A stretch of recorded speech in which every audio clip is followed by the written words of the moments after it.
Tago ako dito. Ang lakas ng ulan, guys. Paano, kahit umuulan, pumunta pa rin kami sa ano. Pero maganda kanina ang araw. May araw kanina pumunta kami dito, tapos bigla na lang umuulan. Ang lakas. Mas malakas ngayon kasi sa mga nakaraang araw sa kahapon, saka kanina umaga. Yan. Bigla na lang lumakas. Dito na ako sa poste kasi dyan ako madalas maupo mag-isa lang ako dito. May umalis na rin yung lalaki, yung alaga ko nandoon. Ayan. Wala na, basa na yung aking upuan.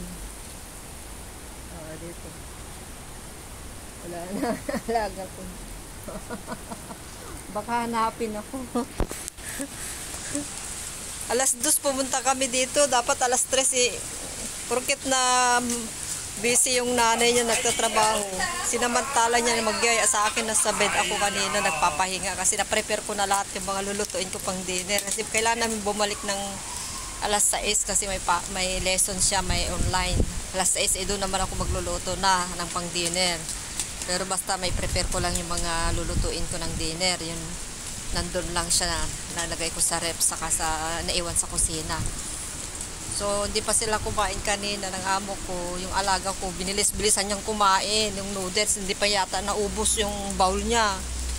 Niyaya, sabi ko, hindi ka pa kumakain yun. Kung sumubo siya ng konti. Siguro kalahati yung kinain niya. Ayun, tapos nagbabay na siya agad kay nanay niya. Nagtatawag yung nanay niya sa mga kliyente niya. Ayun, gusto-gusto niyang lumabas tong alaga ko. Ayun. Ako naman, naupo lang ako sa bed ko naman, sa cellphone. Ito. Buti yung na humupa na. Humupa na yung ulan, guys. Ayan. Ang lakas kanina, basa na. Nag-upo ako dyan. Wala. Tumakbo ako pumunta dito sa poste kasi nga may yung sapre. Ayan. May hangin kanina yung niya pumupunta dito yung ulan. So, balik ako doon pag tuyo na, wala pa naman ako pamunas. So, dito kami ngayon sa park. Ewan ko kung anong oras na, guys. Siguro, wala pang 1 oras kami dito. Hanggang alas 6, matagal pa na naman kami dito. Pikinig ako ng story. Yan, 2:55. Mag-1 oras na pala kami. 5 minutes na lang. Tapos binibilang ko alas 2 hanggang alas 6. 4 hours na naman kami dito. Kasi pag pumupunta kami dito ng hapon, alas 5 hanggang 7:30, 5, 6, 7. 2.5 hour. Minsan maaga pa. Alas 4, gano'n. Hanggang alas 7, 7:30 pagkakain na kami. Pero kailangan namin umuwi mamaya.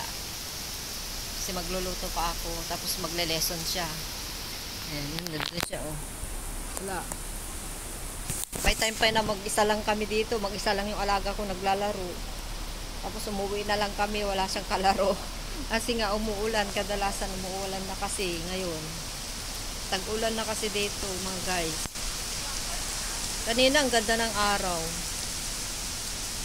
Yung damit na lilaban ko, hindi ko na ewan ko lang kung kukunin ng amo ko yun. Kasasampay ko lang kanina. Medyo tuyo na yun kasi umaraw kanina Nilaban ko lang kaninang bago ako magluto ng lunch kasi pumunta sila sa library. Binilisan kong kasi nakababad yun. Binilisan kong nilabhan.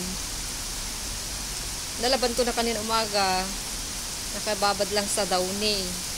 Tapos nung umalis na sila pumunta sa library magkuha ng mga books. Yun. Sinampay ko na. Pero nakababad sa Downy. Pero umaga, nilaban ko na yon. Binabad ko lang sa Downy.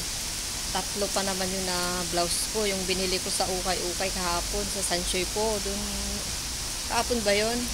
Basta nang pumunta kami ng kahapon yun. Pumunta kami sa kasi may pasok siya kahapon. Ayan guys. So, babay na muna guys. Umuulan. Ayan, matuyo na. Mabilis matuyo. Dito muna ako mag-upo. Ayan. Wala pa naman kaming payo. Buti na lang dala ko tong sombrero. Siya, wala siyang sombrero. Wala din siyang payo. Sana titigil na ito mamaya pag uwi namin. Ganito naman dito, pabigla-bigla yung ulan, tapos bigla namang aaraw, tapos mawawala na yung ulan na naman, ganun. Bigla namang pusulpot. Pabago-bago guys, yung hindi ko maintindihan. So, bye-bye na guys. I-share ko lang kasi natatawa ako sa itsura ko dito.